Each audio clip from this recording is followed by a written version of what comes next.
दिवाली के मौके पर दियों से जगमग हुई राम की नगरी अयोध्या। 32 घाटों पर 12 लाख से ज्यादा दिए जलाकर बना रिकॉर्ड। मुख्यमंत्री योगी आदित्यनाथ ने कहा, अयोध्या अब एक नई सांस्कृतिक नगरी के रूप में दुनिया के अंदर जानी जाएगी। केंद्र सरकार ने पेट्रोल और डीजल के दामों में क्रमशः 5 और 10 रुपए की कमी की। वहीं उत्तर प्रदेश सरकार ने 7 रुपए और 2 रुपए की कमी की है। प्रदेश में डीजल और पेट्रोल के दाम 12-12 रुपए घटे। कोविड के खिलाफ भारत की जंग और हुई मजबूत। भारत की अपनी स्वदेशी कोवैक्सीन को विश्व स्वास्थ्य संगठन ने दी मंजूरी। भारत बायोटेक की बनाई कोवैक्सीन को आपातकालीन सूची में किया शामिल। और देश आज मना रहा है दीपावली का त्योहार। राष्ट्रपति, उपराष्ट्रपति, प्रधानमंत्री और मुख्यमंत्री ने दी देशवासियों को बधाई। कोरोना प्रोटोकॉल के बीच देश भर में दीपावली की धूम।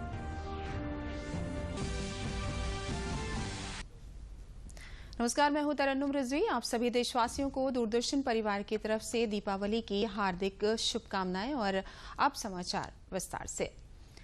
सरयू का घाट हो, दीपावली का मौका हो और अयोध्या नगरी हो, ऐसे में दियों से उठती रोशनी क्या छटा बिखेरेगी, इसकी कल्पना करके ही दिल और दिमाग रोमांचित हो उठता है। यह सिर्फ कल्पना ही नहीं रही, बल्कि अयोध्या में 12 लाख दिए जलाकर एक नया कीर्तिमान बनाया गया।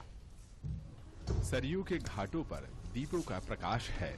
छटा ऐसी बनी है कि पलक झुकाए बिना निहारते रह जाएं। सप्तपुरियों में से ये है एक पुरी अयोध्या। दीपावली की पूर्व संध्या पर अयोध्या में कुल 12 लाख दीप जलाए गए। 9 लाख दियों से सरयू के 32 घाट और 3 लाख दियों से शहर की भव्यता देखते ही बनी। रंग बिरंगी रोशनी में नहाई अयोध्या मानो प्रभु श्री राम के आगमन पर्व पर झूम रही हो। ऐसी आभा, ऐसा दृश्य जो परिकल्पना से परे, अद्भुत और अद्वितीय। 5 वर्ष पहले जब अयोध्या के बारे में दीपोत्सव की चर्चा सामने आई थी, तो अयोध्या में ही आज के दिन पर यह आयोजन नहीं हो रहा था। तब हमारी सरकार ने तय किया कि नहीं, अगर अयोध्या को उसकी पहचान दिलानी है तो प्रभु राम के आगमन पर अयोध्या राम राज्य की ओर गया था, भारत राम राज्य की ओर गया था। और एक बार फिर से दीपोत्सव के माध्यम से वे सभी कार्य सफल होंगे। 12 लाख दियाओं को जलाकर दीपमाला पूरा जगत को प्रकाशित कर रही है। यह केवल एक विश्व रिकॉर्ड नहीं है, बल्कि पूरा विश्व को भगवान श्री राम की मर्यादा का ये संदेश है। सरयू तट पर ग्रीन पटाखों की आतिशबाजी, सतरंगी आसमान, मानो पूरा समा मंत्रमुग्ध। लेजर की किरणें जब आसमान में अटखेलियां करने उतरी तो आभा मंडल ऐसा बना जो बरबसी अपने आगोश में ले ले। दीप रात्रि का ये रूप देख मानो सब कह रहे हों कि इस रात की सुबह न हो। मुख्यमंत्री योगी आदित्यनाथ दीपोत्सव से पहले श्री राम, लक्ष्मण और सीता जी का किरदार निभा रहे कलाकारों का श्रद्धापूर्वक स्वागत किया और सांकेतिक रूप से तिलकोत्सव आयोजन में शिरकत की। उन्होंने इस दौरान अयोध्या विकास के लिए 661 करोड़ की विकास परियोजनाओं का लोकार्पण और शिलान्यास किया। उन्होंने कहा कि देश की लोकतंत्र की ही ताकत है कि श्री राम भक्तों के आगे सभी ताकतें झुक गई हैं। आपकी ताकत, लोकतंत्र की ताकत कितनी मजबूत होती है, आपने उसका एहसास कराया। और उस ताकत का एहसास है जो कल तक राम भक्तों पर आज से 31 वर्ष पहले गोलियां चला रहे थे, आज वो आपकी ताकत के सामने झुके हैं। दीपावली से पहले जगमगाती अयोध्या भारतीय परंपरा, आस्था और श्रद्धा का जय घोष कर रही है। वहीं एक संकल्प भी कि मर्यादा पुरुषोत्तम राम के आदर्श मूल्यों पर चलते हुए ये शस्य श्यामला धरती चर अचर सभी के मान, सम्मान, धर्म, न्याय, सत्य के लिए सदैव संकल्पित रहेगी। अयोध्या से विकास सिंह के साथ bureau report, DD News. Ramlala की नगरी अयोध्या पूरी तरह भगवान श्री राम के रंग में सराबोर है। छोटी दीपावली के अवसर पर भगवान राम, माता सीता और लक्ष्मण के साथ पुष्पक विमान से अयोध्या पहुंचे। उन्हें हेलीपैड से रामकथा पार्क तक रथ चलाया गया। सीएम योगी आदित्यनाथ ने भव्य समारोह में भगवान राम, लक्ष्मण और सीता का किरदार निभाने वाले कलाकारों को माला पहनाई। इसके पश्चात मुख्यमंत्री योगी आदित्यनाथ ने प्रभु श्री राम, माता सीता और लक्ष्मण का प्रतीकात्मक रूप से राज्याभिषेक किया।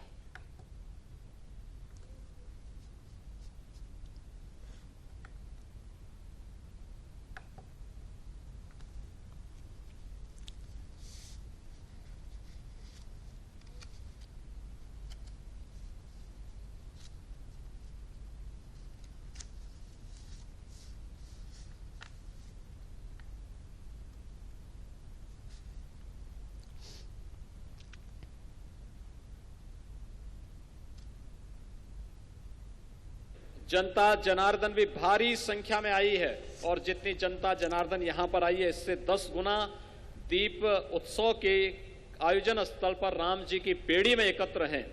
यानी अपने आप में एक उत्सव, और ये केवल यहीं पर नहीं, आज लखनऊ में भी, आगरा में भी, काशी में भी, प्रयाग में भी, चित्रकूट में भी, गोरखपुर में भी, नैमिषारण्य में भी, हर एक जगह, हर एक मंदिर में इस उत्सव को जोड़ करके जिस भव्यता के साथ आगे बढ़ाने का कार्य हुआ है, आज उसका परिणाम है कि आपकी भावनाओं ने किस तेजी के साथ देश की तस्वीर को बदला है, कि आपकी भावनाएं सफल हुई, प्रभु तक आपकी आवाज पहुंची और अयोध्या में मर्यादा पुरुषोत्तम भगवान श्री राम की भव्य मंदिर के निर्माण कार्य का शुभारंभ भी आदरणीय प्रधानमंत्री जी के कर कमलों से 5 अगस्त 2020 को प्रारंभ हो चुका है।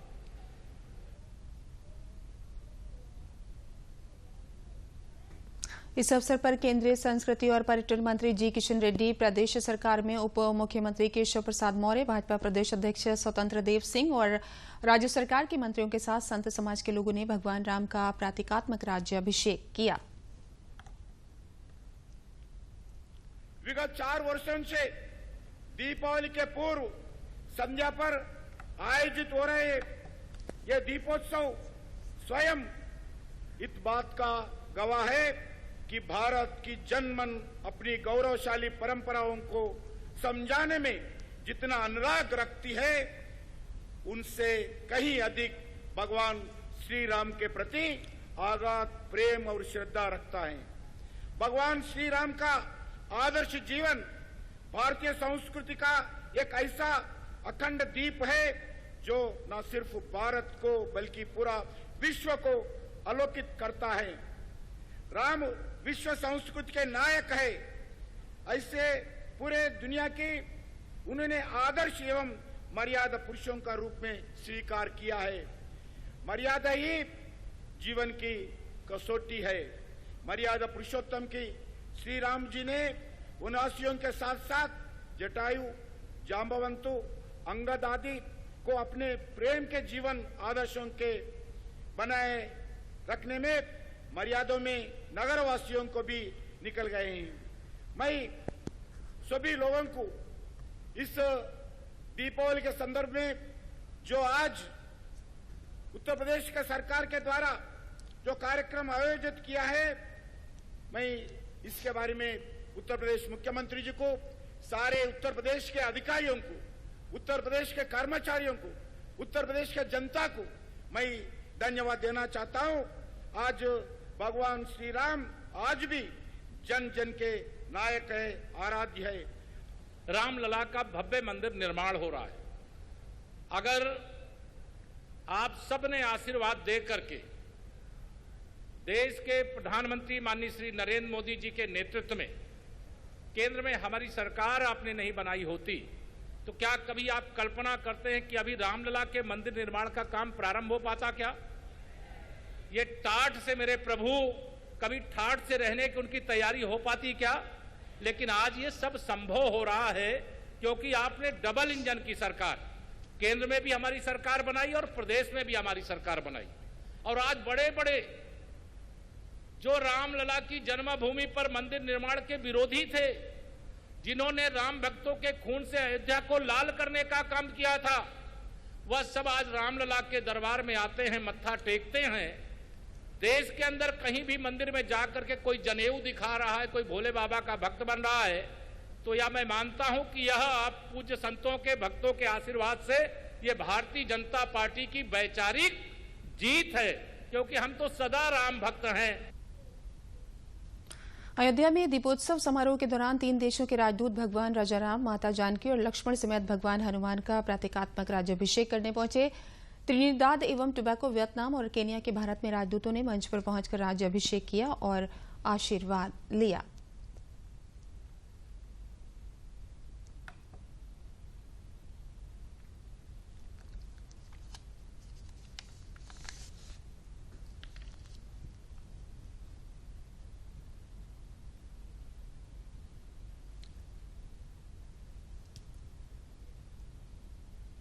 दीपोत्सव कार्यक्रम के दौरान सुबह से ही अयोध्या श्री राम के रंग में डूबी नजर आई। प्रदेश के उप मुख्यमंत्री डॉक्टर दिनेश शर्मा ने इंद्रधनुषी छटा बिखेरती हुई शोभा यात्रा की 11 झांकियों को धर्म ध्वजा दिखाकर रवाना किया।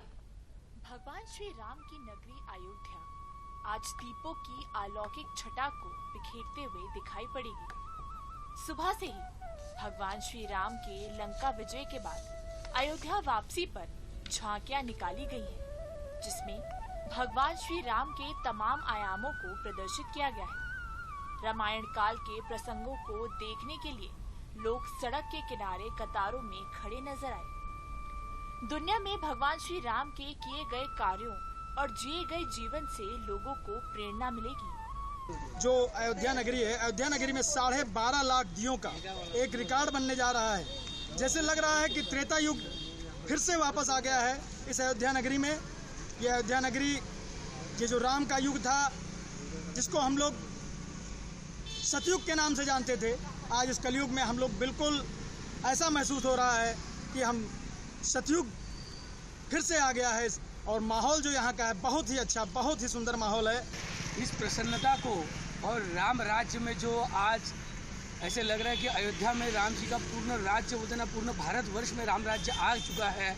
और उसका जो दीपोत्सव आज विश्व में और कहा जाएगा तो गिनीज वर्ल्ड रिकॉर्ड में इसका नाम दर्ज हो जाएगा कि आज 9 लाख दिए रामघाट पे लग रहे हैं और पूरा मिला के 12.5 लाख का दीपोत्सव आज अयोध्या में मनाया जा रहा है। अयोध्या आज अपने पुराने वैभव में लौटती हुई दिख रही है। जब भगवान श्री राम यहाँ आए होंगे तो शायद अयोध्या को इसी तरह सजाया गया होगा। रामेंद्र सिंह, दूरदर्शन न्यूज, उत्तर प्रदेश। अयोध्या में भव्य दीपोत्सव कार्यक्रम में सीएम योगी आदित्यनाथ ने बड़ा ऐलान किया। उन्होंने गरीबों के मुफ्त अनाज की योजना नवंबर से बढ़ाकर होली तक कर दी है। अब गरीबों को चावल और गेहूं के साथ साथ 1 किलो खाद्य तेल, 1 किलो दाल और 1 किलो नमक भी मुफ्त में दिया जाएगा। इसलिए राज्य सरकार ने तय किया है इस योजना को हम लोग होली तक लेकर के जाएंगे और होली तक लेकर के जाएंगे। इस योजना के अंतर्गत हमने कुछ और चीजें इसके साथ जोड़ी हैं।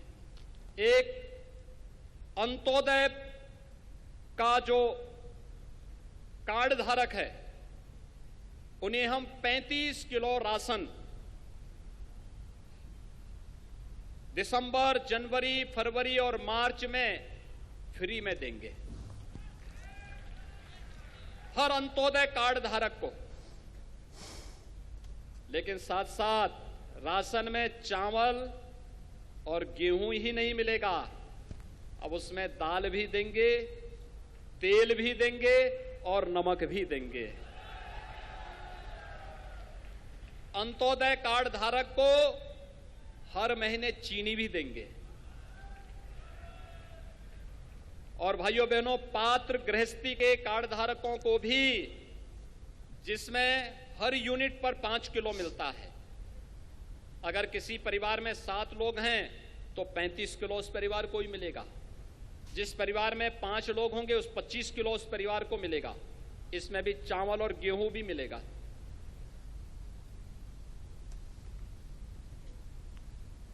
दीपावली पर सरकार ने बड़ा तोहफा दिया है। केंद्र ने पेट्रोल और डीजल के दामों में बड़ी राहत दी है। पेट्रोल पर एक्साइज ड्यूटी 5 रुपए और डीजल पर एक्साइज ड्यूटी 10 रुपए घटाई गई है।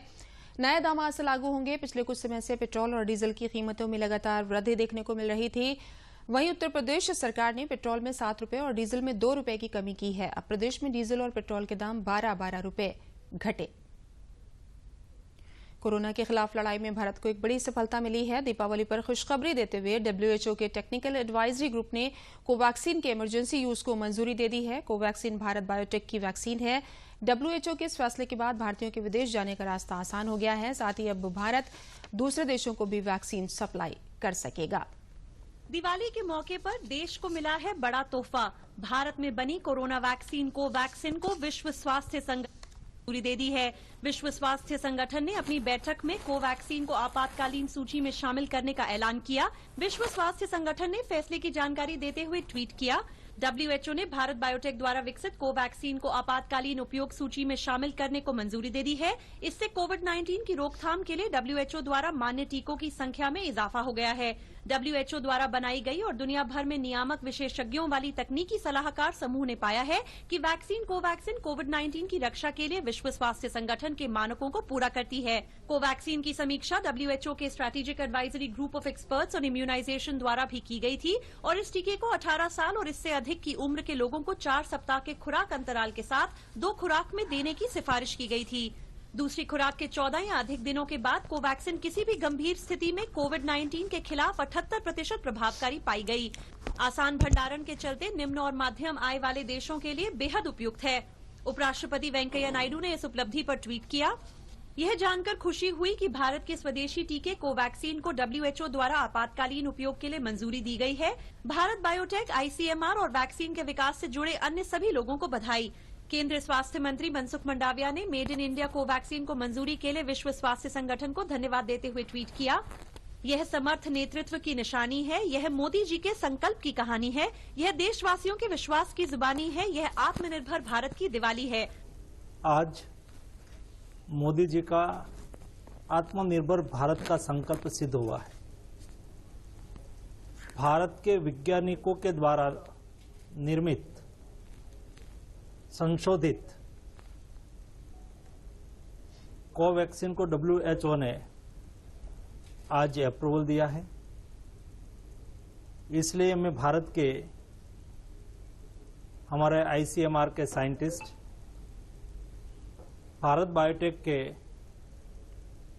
वैज्ञानिक साइंटिस्ट और भारत बायोटेक कंपनी को मैं हार्दिक अभिनंदन करता हूं। गौरतलब है कि भारत की स्वदेशी कोवैक्सीन को भारत बायोटेक और ICMR ने मिलकर बनाया है।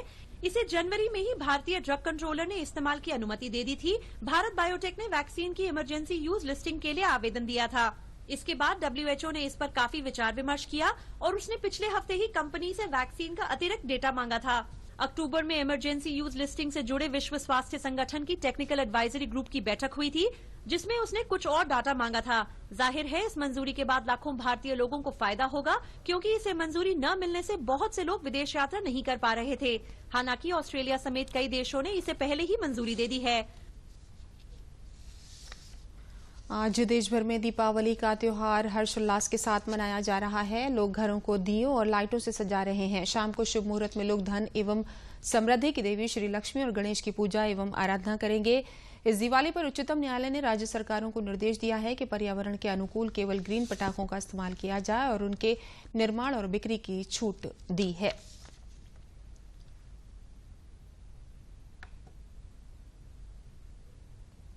राष्ट्रपति रामनाथ कोविंद ने देशवासियों को दीपावली की पूर्व संध्या पर कल बधाई दी। राष्ट्रपति ने अपने संदेश में कहा कि दीपावली का त्योहार बुराई पर अच्छाई और अंधकार पर प्रकाश की विजय का पर्व है। राष्ट्रपति ने कहा कि दीपावली का ये शुभ अवसर परस्पर प्रेम, भाईचारे और मैत्री का संदेश देता है। ये त्योहार हमारी समृद्धि और खुशियों को, धन निधान को एक दूसरे के साथ साझा करने का अनुपम अवसर प्रदान करता है।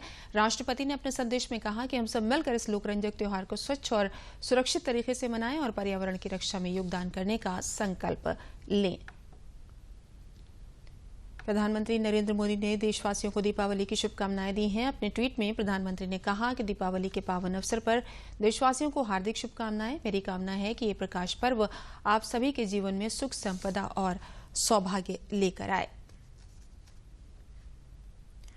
मुख्यमंत्री योगी आदित्यनाथ ने समस्त प्रदेशवासियों को दीपावली की हृदय से बधाई दी व मंगल शुभकामनाएं दी हैं। मुख्यमंत्री ने दीपावली के पावन अवसर पर प्रदेश के माननीय जनप्रतिनिधियों और सरकारी कर्मचारियों से अपील की कि आप लोग एक एक गरीब परिवार को गोद लें, उन घरों में दीप प्रज्वलन करने और मिठाई पहुंचाने में अपना योगदान दें।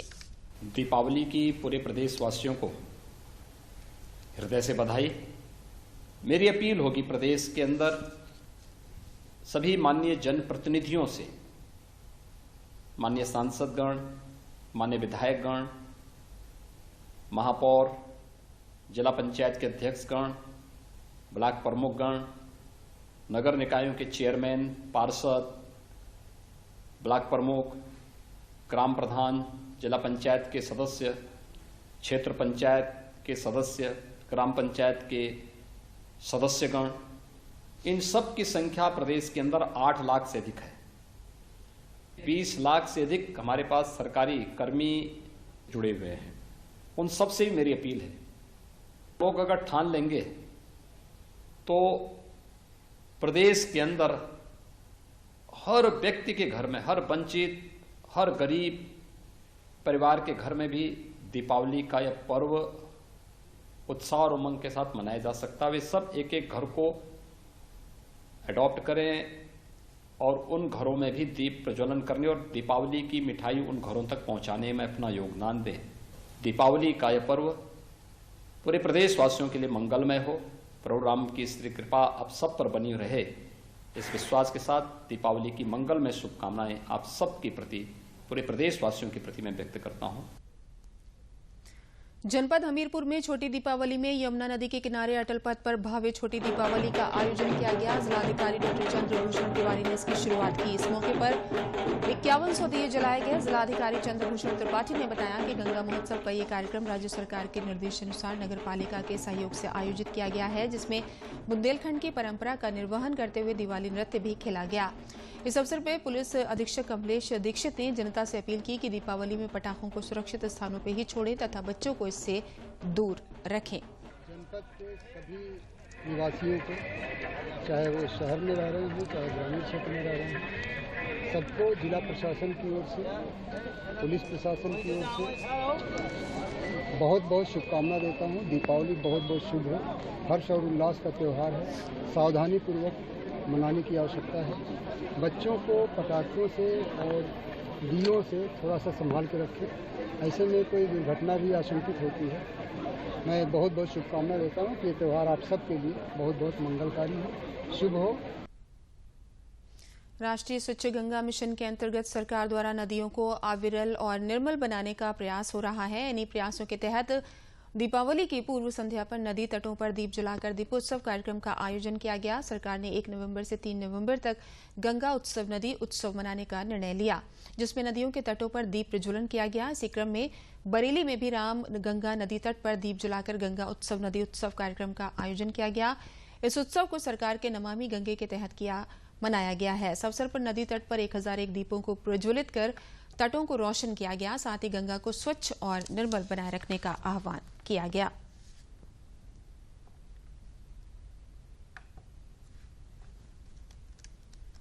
एक तारीख को जिलाधिकारी महोदय द्वारा यहाँ पे नमामि गंगा का उत्सव मनाया गया, जिसमें स्कूल के बच्चे और जो संस्थाएं थी, एनजीओ वगैरह, ये लोग आए और यहाँ बड़ा अच्छा प्रोग्राम किया। उसमें प्रतियोगिता का भी रखा गया।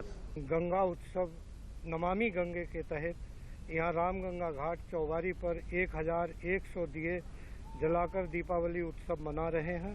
हम सभी लोग देखिए ये दीपक प्रज्वलित किए हुए हैं और यही पहली तारीख को हमारे जिला अधिकारी महोदय बरेली ने आकर यहाँ पर चित्रकला प्रतियोगिता और स्कूल के बच्चों के साथ बड़ा अच्छा उत्सव मनाया था। और कल हम लोगों ने वृक्षारोपण करके नमामि गंगे के तहत, गंगा उत्सव के तहत प्रोग्राम रखा।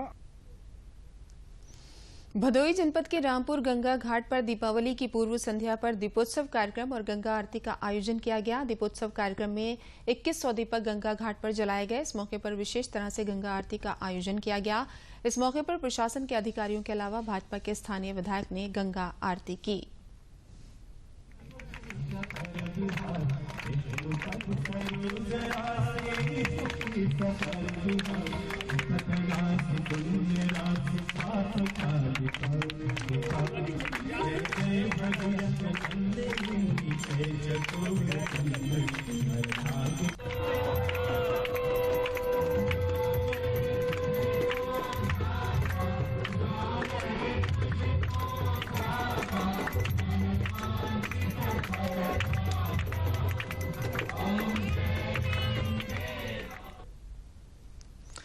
केंद्रीय गोवंश अनुसंधान संस्थान मेरठ ने अपना 35वां स्थापना दिवस मनाया। इस संबंध में संस्थान द्वारा विभिन्न कार्यक्रमों का आयोजन किया गया। कार्यक्रम में कृषि वैज्ञानिक चयन मंडल नई दिल्ली के अध्यक्ष डॉक्टर ए.के. मिश्रा ने मुजफ्फरनगर और मेरठ के किसानों को आय दुगनी करने के संबंध में विस्तार से जानकारी दी और पशुपालन पर जोर दिया। कार्यक्रम में किसानों को नई तकनीक की जानकारी देने के उद्देश्य से एक प्रदर्शनी भी लगाई गई। इस दौरान किसानों को अनुसूचित जाति उपयोजना कार्यक्रम के तहत डेयरी किट भी वितरित की गई।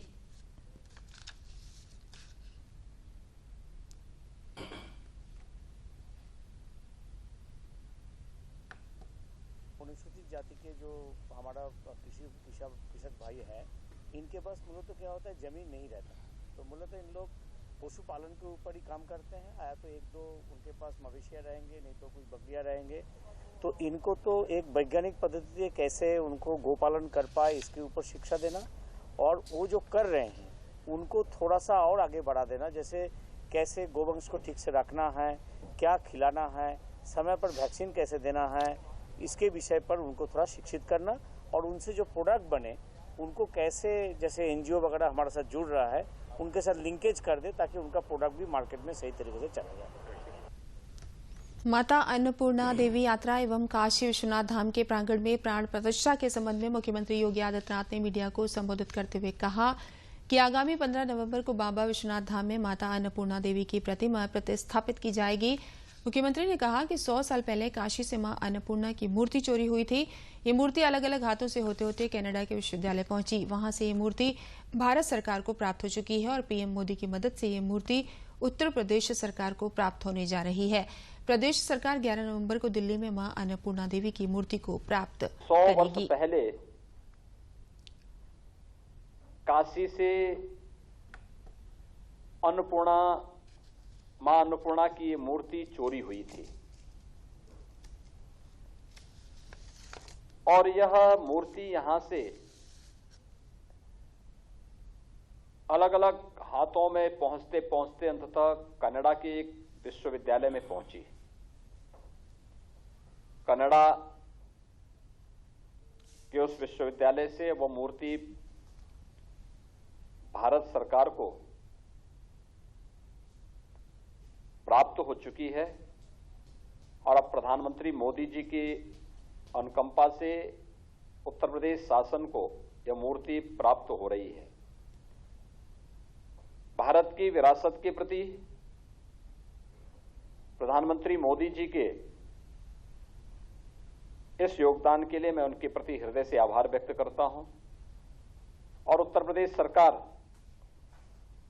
11 नवंबर को इस मूर्ति को दिल्ली में प्राप्त करेगी। केंद्रीय पर्यटन एवं संस्कृति मंत्री जी किशन रेड्डी ने जानकारी दी कि केंद्र सरकार द्वारा कनाडा से मां अन्नपूर्णा देवी की मूर्ति की वापस लाने के प्रयासों की जानकारी दी और कहा कि 15 अक्टूबर को ये मूर्ति एएसआई को प्राप्त हो गई है। आर्कियोलॉजिकल सर्वे ऑफ इंडिया का में मूर्ति दिल्ली हमारा कल्चरल सांस्कृतिक मंत्रालय में मूर्ति आए हैं। इस मूर्ति को हम पहले ही जब कनाडा में थे इनसे भारत सरकार के द्वारा बातचीत किया है। हम मूर्ति को फिर वापस जिस स्थान से मूर्ति कनाडा गया उसी स्थान पे वापस जाना चाहिए, यह नरेंद्र मोदी जी का इच्छा है। इसीलिए आदरणीय मुख्यमंत्री जी से भारत सरकार की तरफ से हम बात किए हैं, उत्तर मुख्यमंत्री जी मान लिए हैं, वो आदर पूर्वक उस मूर्ति को हम वाराणसी ले जाएंगे ऐसा निर्णय किया है। अंत में प्रमुख समाचार एक बार फिर। दिवाली के मौके पर दियों से जगमग हुई राम की नगरी अयोध्या। 32 घाटों पर 12 लाख से ज्यादा दिए जलाकर बना रिकॉर्ड। मुख्यमंत्री योगी आदित्यनाथ ने कहा अयोध्या अब एक नई सांस्कृतिक नगरी के रूप में दुनिया के अंदर जानी जाएगी।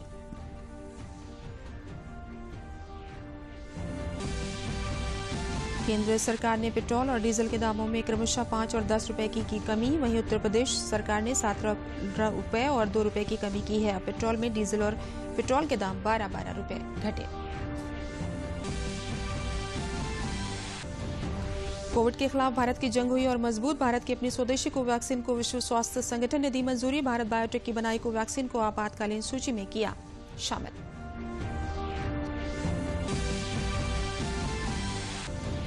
और देश आज मना रहा है दीपावली का त्योहार। राष्ट्रपति, उपराष्ट्रपति, प्रधानमंत्री और मुख्यमंत्री ने दी देशवासियों को बधाई। कोरोना प्रोटोकॉल के बीच देश भर में दीपावली की धूम।